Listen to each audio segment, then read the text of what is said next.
The summons came on a cold morning, delivered by a sovereignty messenger who did not bother to hide his contempt. The tribunal demanded the presence of human representatives to address concerning behaviors. Attendance was not optional. Taeho dressed carefully that day. He wore simple clothes, the kind humans had worn for 3 centuries in the presence of their masters. He looked at himself in the mirror and saw a man who had spent his whole life pretending to be smaller than he was. Today, he thought, I stopped pretending. The grand chamber was full. Representatives from over 1,000 species filled the galleries, summoned to witness the disciplining of humanity. This was how the sovereignty maintained control. When one species stepped out of line, all the others were made to watch the consequences. Fear taught faster than pain. The 7 thrones of the tribunal glowed high above the chamber's floor. Elder Morveth's crystal body pulsed with cold light. Beside him sat the other rulers, beings so old and powerful that they had forgotten what it felt like to be challenged. Kang Taeho, Morveth's voice echoed through the chamber. You speak for your species today. Explain the irregularities we have observed. Taeho walked to the center of the floor. He could feel thousands of eyes watching him. Some were curious. Some were hungry to see a human humiliated. A few, hidden among the crowd, were human eyes. They knew what was coming. What irregularities does the tribunal refer to? Taeho asked. Do not pretend ignorance. Human productivity has decreased across multiple systems. There are reports of unauthorized communications. Supplies have been moved without proper documentation. We have detected what appears to be organized activity. The tribunal is very observant. Morveth leaned forward. We require an explanation. He thought about the years of planning, the countless messages, the risks taken by people whose names would never be remembered. He thought about Hana in the mines, about Sumin in the darkness between stars, about Jinwoo, who had waited 3 decades for this moment. I do not have an explanation, Taeho said. I have a proposal. The chamber went still. Representatives of 1,000 species held their breath. Proposals were made by equals. Humans did not make proposals. The human species formally requests independence from the galactic sovereignty. Taeho's voice was calm and clear. We ask to be released from all treaties, obligations, and territorial restrictions. We wish to return to our homeworld and govern ourselves. We make this request peacefully and without hostility. For 3 heartbeats there was absolute silence. Then the laughter began. It started with a few species and spread through the chamber like fire. Representatives who had been conquered and humbled themselves found it hilarious that humans thought they could simply ask for freedom. Even some of the rulers made sounds of amusement. Elder Morveth's crystal body flickered with what might have been entertainment. You misunderstand your position, Morveth said when the laughter faded. Humans do not make requests. Humans do not have positions. You exist because the sovereignty permits it. You have value because we have found uses for you. Without us, you would have remained on your single small planet, fighting among yourselves until extinction. Perhaps, Taeho said, but we are not on our single small planet anymore. We are everywhere. In your minds, on your stations, in your ships, maintaining your systems, processing your waste, growing your food. For 300 years, you have made us essential to everything you do. Morveth's light pulsed faster. Is this a threat? It is a fact. Taeho reached for the device on his wrist. We hoped you would see reason. We hoped you would understand that a relationship built on chains cannot last forever. We hoped you would let us go peacefully. And if we do not? Taeho looked up at the 7 thrones, at the beings who had ruled the galaxy for 50,000 years, who had never been told no by anyone they considered beneath them. We planned for the alternative, he said. He pressed the device. nothing visible happened in the Grand Chamber. No alarms, no explosions, no dramatic effects. But across the galaxy, on every world and station and ship where humans worked, a signal was received. And 19 billion people stopped what they were doing. On Kepler 442b, Hannah set down her mining tools and walked away from the tunnel face. Around her, every human worker did the same. They moved calmly and quietly toward the surface, leaving their equipment where it lay. The sovereignty overseers shouted orders. No one listened. On cargo ships throughout the trade routes, human crew members locked themselves in their quarters and refused to emerge. The ships drifted, their systems untended, their schedules abandoned.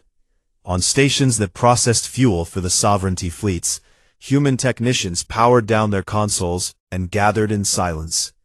The fuel stopped flowing. In the Grand Chamber, Morveth received reports from across the galaxy. His crystal body flared with colors that had no name in human languages. Anger, confusion, the beginning of fear. "What have you done?" he demanded. "We have stopped working," Tejo said simply. "All of us. Everywhere. We are not fighting. We are not destroying anything. We are simply choosing not to participate anymore." The reports kept coming. Mines going silent. Stations losing power. Ships stranded without crews to operate them. The machinery of the sovereignty was grinding to a halt. "You will force us to respond with violence," Morveth said. "Millions of your people will die. Perhaps, but you will lose more than we will. Your empire needs us. We have proven that we do not need you." Tejo turned and walked toward the chamber exit. Behind him, he could hear the rulers shouting commands, demanding action, threatening consequences. He did not look back. At the door, he paused. "We are leaving now," he said, loud enough for the entire chamber to hear. "All of us. We are going home. You can try to stop us, but I think you will find that an empire built on the work of slaves falls apart very quickly when the slaves walk away."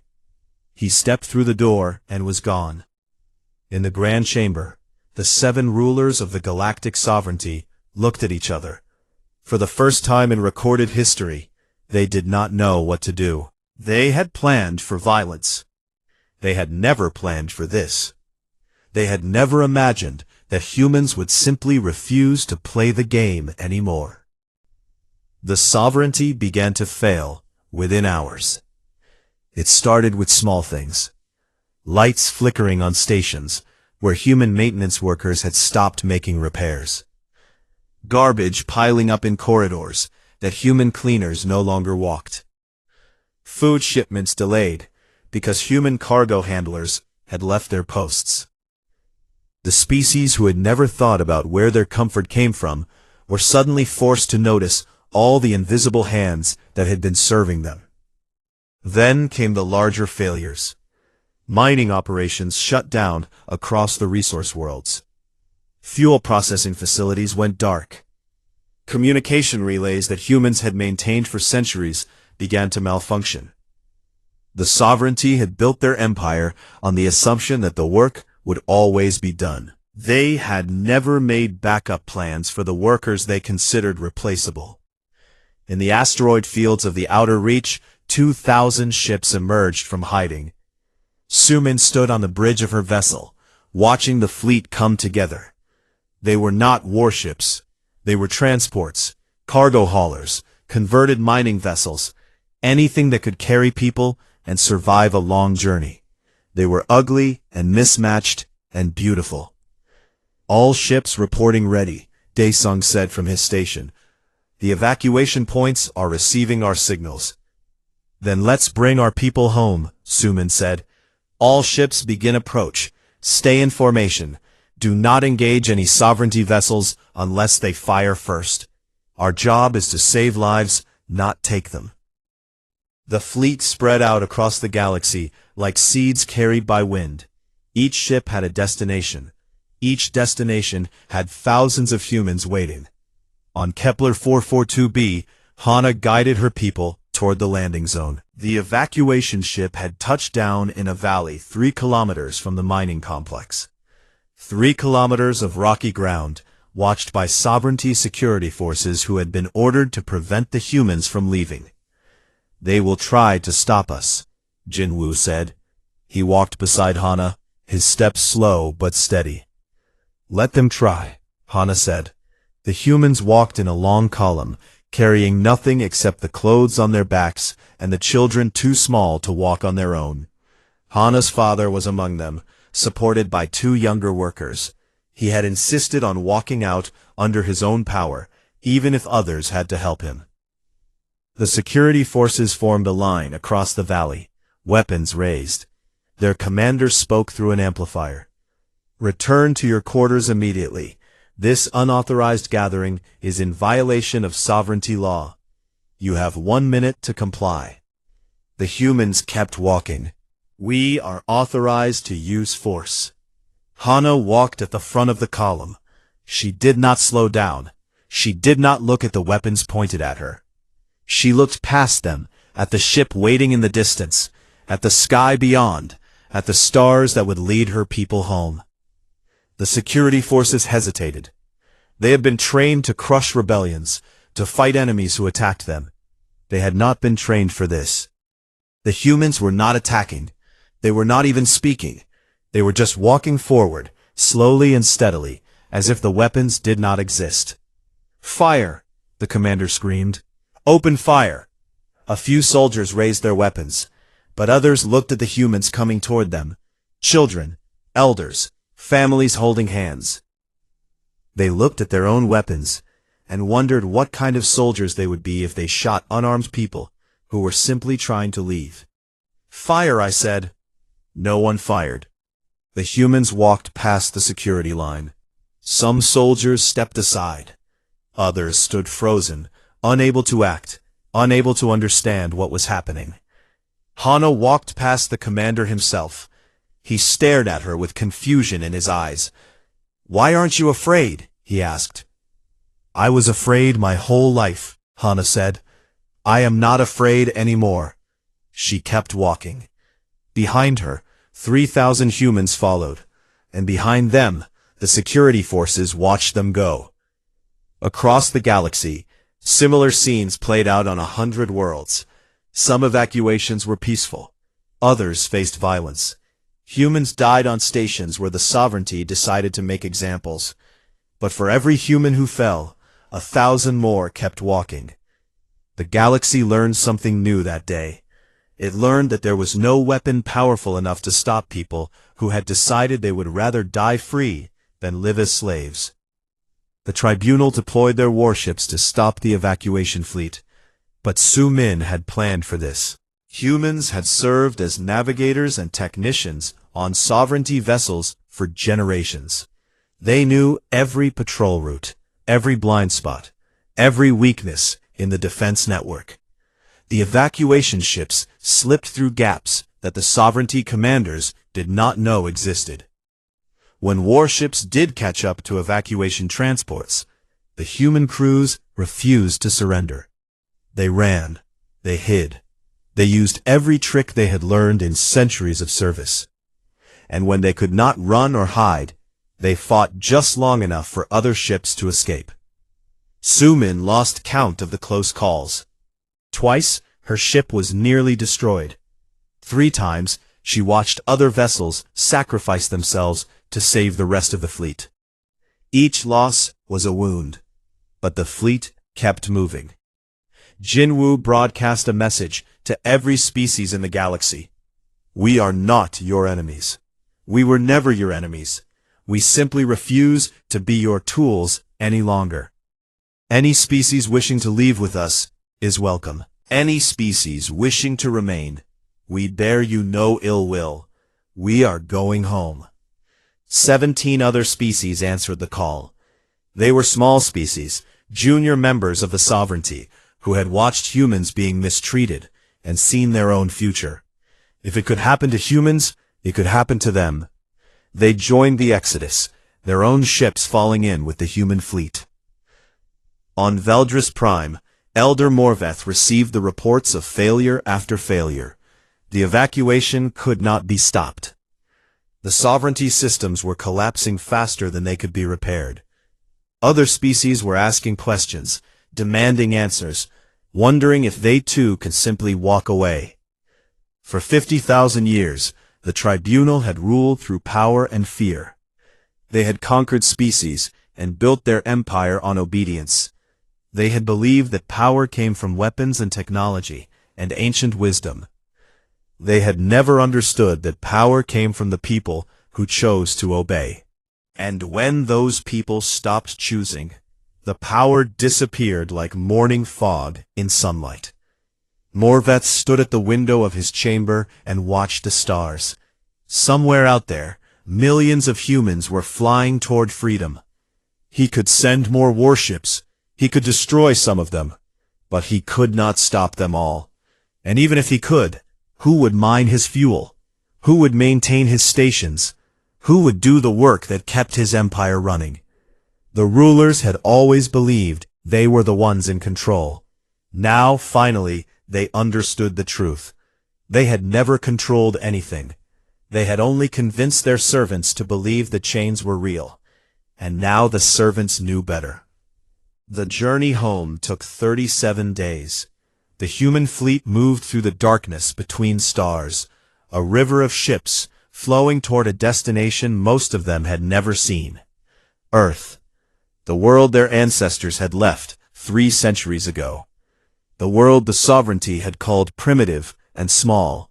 The world that had never stopped being home. Tejo stood on the observation deck of the flagship, watching the stars drift past. The ship was called New Dawn. Someone had painted the name on the hull during the chaos of the evacuation, and it had stayed. New Dawn, new beginning, new everything. Sumin found him there on the 15th day. She looked tired. They all looked tired. But her eyes were clear, and her shoulders were straight. The scouts report the route ahead is clear, she said. No sovereignty pursuit for the last 8 days. They have other problems now, Tejo said. I have been monitoring their communications. 17 systems have experienced critical failures. The fuel shortage is spreading.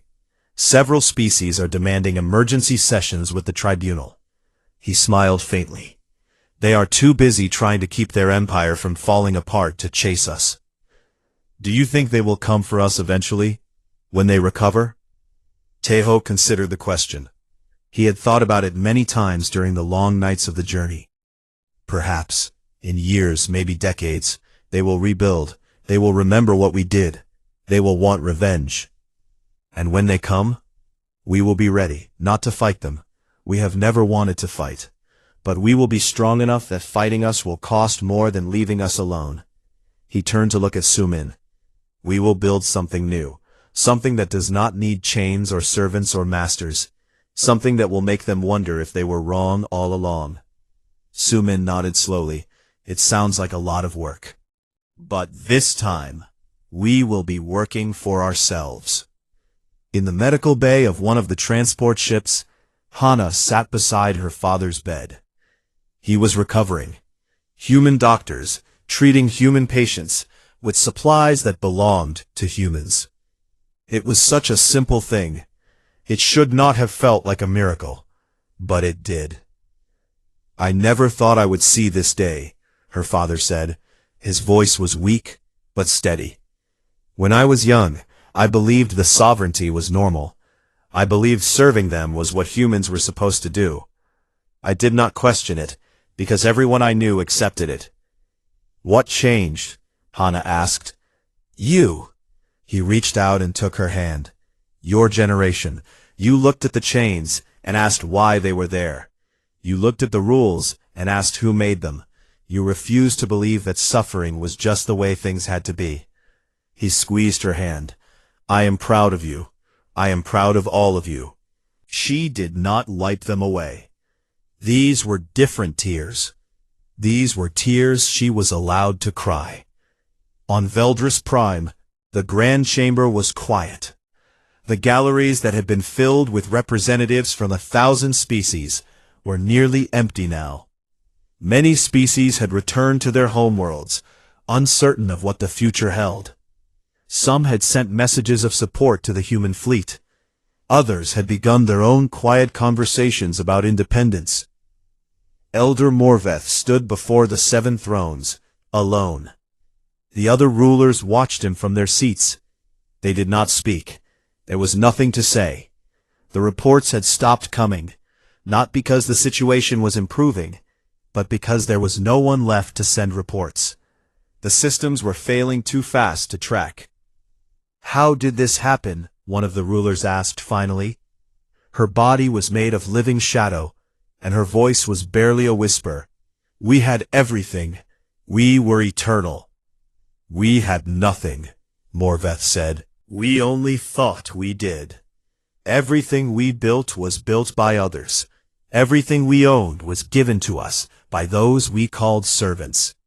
We confused obedience with loyalty. We confused fear with respect. And when they stopped being afraid, we learned that we had no power at all. What do we do now?"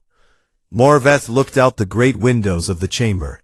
Somewhere, impossibly far away, a fleet of human ships was flying toward a small blue world. He could not see them. He would never see them again.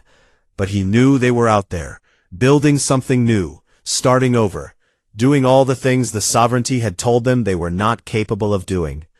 "We learn," he said, "or we fall. Those are the only choices left." The human fleet reached Earth on the 37th day. Hana stood at a viewport as the planet came into view. She had seen images of Earth before, but nothing had prepared her for the reality. Blue oceans, green continents, white clouds swirling over mountains and forests and rivers. It was beautiful. It was home. Around her, thousands of humans pressed against viewports throughout the fleet, seeing their ancestral world for the first time. Many were crying. Some were laughing. A few were simply silent, overwhelmed by emotions they could not name. The fleet entered orbit. Shuttles began descending to the surface, carrying the first humans to walk on Earth in 300 years. They landed in fields and on beaches, in forests and on plains. They stepped out onto soil their great-great-grandparents had left behind, and they breathed air that smelled like freedom. Jin Woo was among the first to land. He was old, and the journey had been hard on him, but he had refused to die before seeing this moment. He knelt in the grass and pressed his hands into the earth, and he wept like a child. Sumin landed her ship near the ocean. She walked to the water's edge and stood there for a long time, listening to the waves. For 20 years, she had flown through the empty darkness between stars, dreaming of a place to call home. Now she was standing on the shore of that place, and the waves were welcoming her. Taeho did not land right away. He stayed on New Dawn, watching the shuttles descend, counting the ships that had made it, thinking of the ones that had not. The cost had been high. Many had died so that others could reach this moment. He would remember them. He would make sure everyone remembered them. But the dead would want the living to move forward. They would want their sacrifice to mean something, and it did. It meant everything. Hana stepped off her shuttle and felt earth beneath her feet for the first time. She was standing in a valley, surrounded by mountains, a place where humans had lived thousands of years before the sovereignty had ever existed. The air was cool and clean. Birds were singing in the trees. It was so different from the dust and darkness of the mines. Her father stood beside her, leaning on her shoulder. "What do we do now?" he asked. She remembered asking Jin Woo the same question, so long ago, in a storage room on a distant world. His answer had been about leaving, about walking away. But that part of the journey was over. "Now we build," she said. "We make something worth living for. We prove that they were wrong about us. We show the galaxy what humans can do when we are free." Her father smiled. It was the first real smile she had seen on his face since before her mother died. "That sounds like a lot of work." "Yes," Hana said, "but this time the work is ours." Far across the galaxy, on Veldris Prime, Elder Morvith stood in the empty Grand Chamber. The screens showed a small blue planet orbiting a yellow star. The Tribunal's sensors could still reach that far. That was all they could do. The human fleet was landing. The humans were going home. They were free. And the rulers who had governed the galaxy for 50,000 years, who had commanded fleets and conquered worlds, who had believed their power would last forever, could only watch as humanity walked away. Kong Taeho stood in the Grand Chamber of Veldris Prime and felt very small. This was by design. The ceiling rose so high that clouds formed near the top. The 7 thrones of the tribunal floated above the floor, forcing everyone below to look up like children begging for attention. For 300 years, humans had stood in this chamber and begged. Today would be no different. "The human request for expanded colony rights is denied," said Elder Morveth. His body was made of living crystal, and light moved through him like slow lightning. His voice filled the chamber without effort. "Humans breed too quickly. They must be managed." Taeho kept his face calm. He had learned this skill over 20 years of diplomatic service. Show nothing, feel nothing, survive. "The tribunal's wisdom is appreciated," he said, and bowed. He walked out of the chamber with steady steps. Only when he reached his small quarters did he allow his hands to shake. He looked at them for a long moment. Then he sat down at his terminal and began to search through files he was not supposed to access. Far across the galaxy, on a mining world called Kepler 442b, a young woman named Yoon Hana watched her father fall. He collapsed between one step and the next, his body finally giving up after 16 hours of digging in the deep tunnels. Hana dropped her tools and ran to him. Other human workers gathered around, their faces gray with dust and exhaustion. "We need a medical pod," Hana said to the Sovereignty Overseer, a tall being with 4 arms and skin like dried leather. "Please, he cannot breathe properly." The Overseer checked a device on his wrist. Medical resources are allocated by species contribution rating. Humans are Category 7. He may access basic care in 4 days. He could die. Then his contribution will be noted in the records. The Overseer walked away. Hana held her father's head in her lap and watched the Overseer leave. She did not cry. She had learned long ago that tears change nothing. But something changed in her eyes that day. Something hard and patient and cold. In the darkness between stars, Captain Park Soo-min guided her ship through the emptiness. The vessel was old and small, one of the few ships humans were permitted to operate. It carried food supplies to mining colonies. Important work, humble work, work that kept humans where the sovereignty wanted them. "Captain," said her navigator, a young man named Cho Dae-sung. "Sovereignty patrol approaching. They want to inspect us."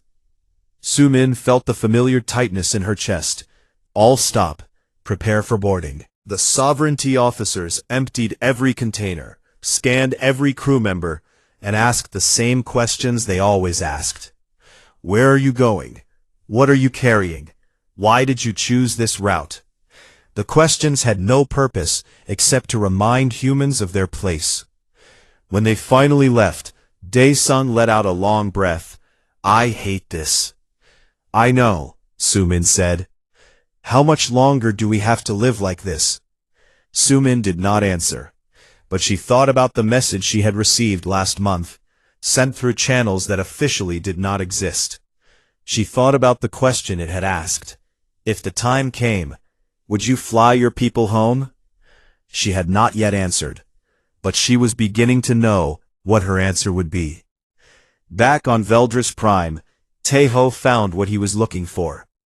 The files were old, hidden deep in the archives, where no one bothered to look anymore. They told a story very different from the one humans had been taught. The official history said that the sovereignty had discovered Earth 3 centuries ago and generously uplifted humanity into galactic civilization. They had given humans technology, medicine, and purpose. Humans should be grateful. The true history was simpler and darker. The sovereignty had not uplifted humanity. They had harvested them. The tribunal had studied hundreds of species before choosing humans. They needed workers who were strong enough to survive harsh conditions, smart enough to operate complex machinery, and numerous enough to be expendable. Most importantly, they needed workers who would not fight back. Humans had a weakness that made them perfect for this role. They cared about each other. Threaten a human's family, and the human would obey. Hurt one human colony, and 100 others would fall in line to protect themselves. The sovereignty had not given humanity a gift. They had built a cage, and humans had walked into it willingly, because they loved each other too much to watch each other die. Taeho read the files 3 times. Then he copied them to a device smaller than his fingernail. He walked to his window and looked out at the gleaming towers of Veldris Prime, the heart of an empire that had ruled the galaxy for 50,000 years. He thought about Hana's father, dying in a mine because his species had the wrong rating. He thought about Su Min, swallowing her pride while strangers searched her ship. He thought about the 19 billion humans scattered across the stars, working and suffering and dying, believing they owed their masters gratitude. The sovereignty had built their power on a simple idea. Humans would always choose submission over sacrifice. Humans would never risk what they loved for something as abstract as freedom. Taeho closed his eyes. They were wrong, he thought. They just did not know it yet. He began composing a message. It would take months to reach everyone who needed to see it. It would take years for them to prepare. But the first step of any journey was the decision to walk. And Kang Taeho had decided. 6 months passed, and the truth spread like water through cracks in stone. Hana received the files on a night when the 2 moons of Kepler 442b hung low and orange in the sky. A worker she barely knew pressed a small device into her hand during the shift change. "Read it alone," he whispered, "then pass it on." She read it in the corner of the sleeping quarters she shared with 11 other miners. The words glowed faintly in the darkness. When she finished, she sat very still for a long time. Her father slept nearby, still weak from his collapse, still alive, only because Hana had traded 3 months of extra shifts for black market medicine. She had always known the sovereignty was cruel. Now she knew it was also built on lies. There was a difference between suffering because the universe was unfair and suffering because someone had chosen to make you suffer. The first could be endured. The second demanded an answer. The next day, she found the worker who had given her the device. "What do I do now?" she asked. He looked at her with tired eyes. "There is a man named Lee Jin-woo. He has been waiting for people like you for a very long time." Jin-woo was not what Hana expected. He was small and soft-spoken, with gray hair and gentle hands. He worked in the food distribution center, a job so boring that no one paid attention to him. This was exactly what he wanted. "I have been organizing for 30 years, he told Hana in a storage room filled with protein containers. "At first I thought we would need to fight. Weapons, soldiers, battles. But I was wrong. Fighting is what they expect. Fighting is what they are prepared for. Then what do we do?" Jin-woo smiled. It was a sad smile, but also patient. "We leave, all of us, at the same time, and we take nothing with us except ourselves." Humans worked everywhere in the sovereignty. They mined the fuel that powered the fleets. They maintained the stations that kept ships flying. They processed the waste, grew the food, built the parts that no one else wanted to build. The sovereignty had made humans essential, precisely because they thought humans would never realize their own importance. If we all stop working on the same day, Jinwoo said, everything falls apart, not in years, not in months, in days, maybe hours. And then, we walk away. We have been building ships in secret, thousands of them, hidden in places they never thought to look. Hana stared at him. How long have you been planning this? Longer than you have been alive. Across the trade routes, Sumin received her own visitor. He came aboard her ship during a supply stop and asked to speak with her privately. His name was Baek Yun-soo, and he said he represented people who had been watching her career with interest. You are known for protecting your crew, Young-soo said.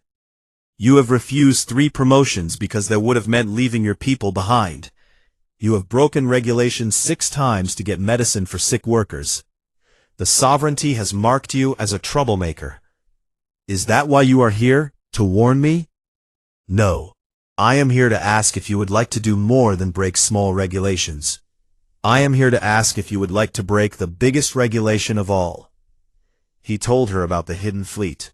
2,000 ships, built in secret over decades. They were hidden in asteroid fields, inside hollowed-out moons, in the wreckage of old stations that everyone had forgotten. They needed captains. They needed someone to lead the evacuation when the time came. You want me to fly people to freedom, Sumin said. I want you to fly people home. She thought about every inspection she had endured, every humiliation, every time she had swallowed her anger, because fighting back would only hurt her crew. She thought about the young people on her ship who had never known anything except service to masters who despised them. Yes, she said, I will do it. On Veldris Prime, Taeho continued his double life. By day, he was the perfect diplomat, quiet, obedient, grateful. He attended meetings where the tribunal discussed human population controls like they were talking about livestock. He smiled and nodded and took notes. By night, he coordinated with human leaders across 47 worlds. The network grew larger every week. The tribunal began to notice small changes. Productivity was down on several mining worlds. Human workers were requesting more rest time. There were reports of unauthorized gatherings, quickly dispersed, but troubling nonetheless. Elder Morvath summoned Taeho to a private meeting. Your species seems restless, the crystal being said. There are whispers of discontent. Humans are emotional creatures, Taeho replied smoothly. Sometimes they need to express frustration. It means nothing. See that it continues to mean nothing. The sovereignty has tolerated humanity's presence because you are useful. Usefulness can change. Taeho bowed and left. His heart was pounding, but his face showed nothing. They were running out of time. The tribunal was suspicious. If they moved too slowly, the plan would be discovered. If they moved too quickly, not everyone would be ready. That night he sent a message to Jinwoo and the others. We must accelerate the timeline. 3 months, not 6. The response came an hour later. We will be ready. On Kepler 442b, a sovereignty enforcer killed a human child. The boy had been running through a restricted area, playing a game with his friends. He was 8 years old. The enforcer claimed he had been reaching for a weapon. There was no weapon.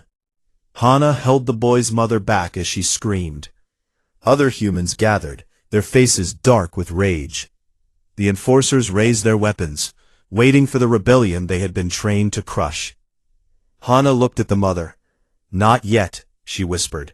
Not yet, but soon. The mother stopped struggling. She looked into Hana's eyes and saw something there. A promise, a certainty. Soon, the mother repeated, and let herself be led away. The enforcers watched the humans disperse peacefully. They reported that the incident had been handled. They did not notice the way the humans looked at each other. They did not see the small nods, the quiet touches, the shared understanding.